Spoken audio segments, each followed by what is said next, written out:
Hello friends, আমি makeup artist Piyali. আজ তোমাদের সাথে একটু কলকা ডিজাইন শেয়ার করতে চলে এলাম। হ্যাঁ, ছোট থেকেই আমার স্বপ্ন ছিল আমি বড় হয়ে বিউটিশিয়ান এবং মেকআপ আর্টিস্ট হব।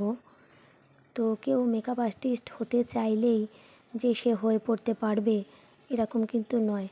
তোমাকে কঠোর পরিশ্রম এবং নিষ্ঠা, ভালোবাসা এই তিনটেই কাজের মধ্যে দিয়ে তুলে ধরতে হবে এবং প্রতিনিয়ত প্র্যাকটিস।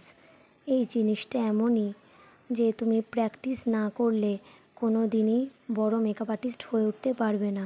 এবং তার সঙ্গে চাই অদম্য ইচ্ছা এবং এই কাজের প্রতি নেশা, যে জিনিসটা আমাকে গ্রাস করেছে, এই নেশা। হ্যাঁ, সংসার সামলে, ছোট বাচ্চা সামলে সব সময় প্রতিনিয়ত আমার ইচ্ছা জাগে যে প্রতিদিন যদি আমি কাউকে সাজাতে পারি বা কোনো কলকা নিয়ে প্র্যাকটিস করতে পারি বা কোনো হেয়ার প্র্যাকটিস করতে পারি, তাহলে আমার সারাদিনের ক্লান্তি, সেই কষ্ট সব কিছুই দূর হয়ে যায়। মেকআপ আর্টিস্ট মানেই তাই। অনেকেই হয়তো ভাবো যে এটা কোনো ব্যাপারই না, একটুখানি রং তুলি দিয়ে সাজিয়ে দিলেই হলো। কিন্তু না, এটার মধ্যে তোমার অদম্য ইচ্ছাকে জাগিয়ে তুলতে হবে, তবেই তুমি একজন মেকআপ আর্টিস্ট হিসেবে নিজেকে প্রতিষ্ঠিত করতে পারবে। দেখো, তোমাদের সাথে কথা বলতে বলতে আমি ছোট্ট ছোট্ট স্ট্রোকগুলো করে ফেলছি এবং যে কোনো ছোট ছোট স্ট্রোক একটা সুন্দর কলকা তৈরি করতে তোমাদের খুব সুন্দরভাবে সাহায্য করবে। হ্যাঁ, আমি কোনো দিনও কারোর কাছে কলকা শিখতে ভর্তি হইনি। তার মানে এই নয় যে আমি কোনো দিন কলকায় সেইভাবে পারদর্শী হতে পারবো না। নিজের চেষ্টা থাকলে সব কিছুই করা সম্ভব, এটা আমি মনে করি।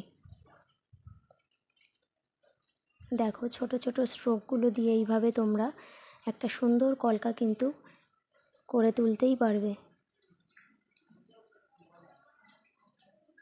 তোমাদের যদি এই কলকাটা ভালো লাগে তোমরা নিজেরাও প্র্যাকটিস করতে পারবে।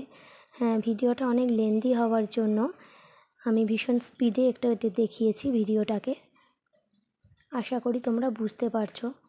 যদি কলকাটা তোমাদের ভালো লেগে থাকে তাহলে লাইক, সাবস্ক্রাইব করো, কারণ এর পরেও আমি বিভিন্ন রকম কলকা, হেয়ার স্টাইল, আরও বিউটিশিয়ানের ভিডিও সব কিছুই তোমাদের সামনে তুলে ধরবো। ভিডিওটা ভালো লাগলে লাইক, কমেন্টস এবং সাবস্ক্রাইব করো। তোমাদের ভালোবাসাই আমাকে কিন্তু একজন বড় মেকআপ আর্টিস্ট হতে সাহায্য করতে পারে।